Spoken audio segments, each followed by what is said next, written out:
ظالم بادشاہ اور اس کا وزیر۔ ایک دفعہ کا ذکر ہے کہ ایک سلطنت کا بادشاہ بڑا ظالم تھا۔ چھوٹی سی غلطی پر وہ غلطی کرنے والے کو موت کی سزا دیتا تھا، اور وہ موت کی سزا کے لیے بندے کو بھوکے شیروں کے پنجرے پہ کما دیتا تھا۔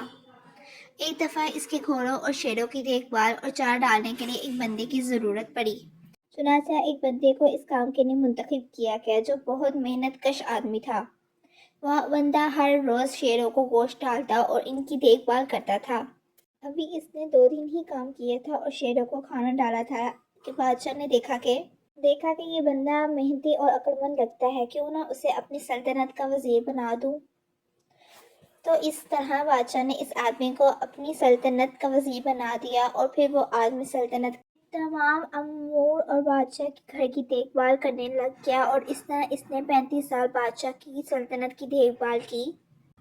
35 سال بادشاہ کے پاس گزارنے کے بعد وہ کافی برا ہو گیا، کیونکہ اسے اب کم سنائی دیتا تھا۔ اس نے بادشاہ کو کہا کہ اب میں بہت برا ہو گیا ہوں اور مجھے اب یہ وزیر کا عہدہ نہیں سنبھالا جا سکتا۔ لیکن اسے بادشاہ نے منع کر دیا کہ ابھی تم ہی اس وزارت پر ٹھیک ہو۔ لیکن وزیر کو ڈر تھا کہ اب اس سے سلطنت کے زیادہ تر امور ٹھیک سے انجام نہیں دیے جاتے، اور کہیں ایسا نہ ہو کہ کسی غلطی پر بادشاہ اسے کوئی بڑی سزا کا حکم دے۔ اور پھر وہی ہوا کہ ایک دفعہ وزیر کی نگرانی نہ کرنے کی وجہ سے بادشاہ کے کچھ گھوڑے چوری ہو گئے۔ جب اس بات کا پتہ بادشاہ کو چلا تو بادشاہ نے غصے سے وزیر کو بلوایا اور اس سے گھوڑوں کی چوری کی تحقیقات کی تو قصوروار وزیر ٹھہرا۔ تو جیسے بادشاہ کا دستور تھا کہ چھوٹی سی غلطی پر وہ موت کی سزا دیتا تھا، تو بادشاہ نے حکم جاری کیا کہ اس وزیر کو فوراً بھوکے شیروں کے پنجرے میں پھینک دیا جائے۔ شیر اس وقت شدید بھوکے تھے اور بھوک کی وجہ سے بھپڑے پنجرے میں دھاڑ رہے تھے اور گوشت کھانے کے لیے بےتاب ہو رہے تھے۔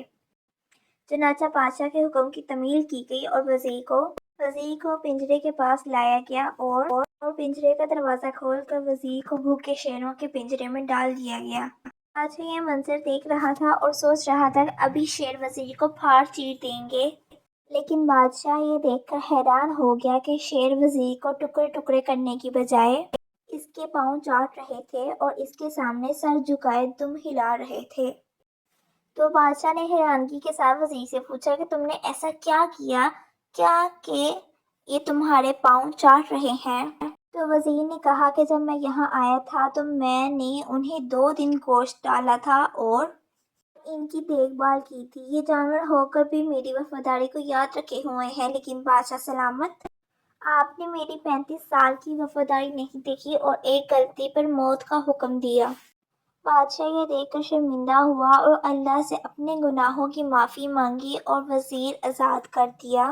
اسی طرح دوستو، جب بھی اپنی زندگی میں کسی کو شامل کریں تو کوشش کریں کہ وفادار، عزت دار اور غیرت مند لوگوں کو شامل کریں، جو وقت آنے پر آپ کے ساتھ چٹان کی طرح کندھے سے کندھا ملائے کھڑے ہوں۔ وہ کہتے ہیں نا کہ اللہ دشمن بھی دے تو غیرت مند دے اور اصول پرست دے۔ اگر پوسٹ اچھی لگی تو فالو اور لائک کر دینا۔ شکریہ۔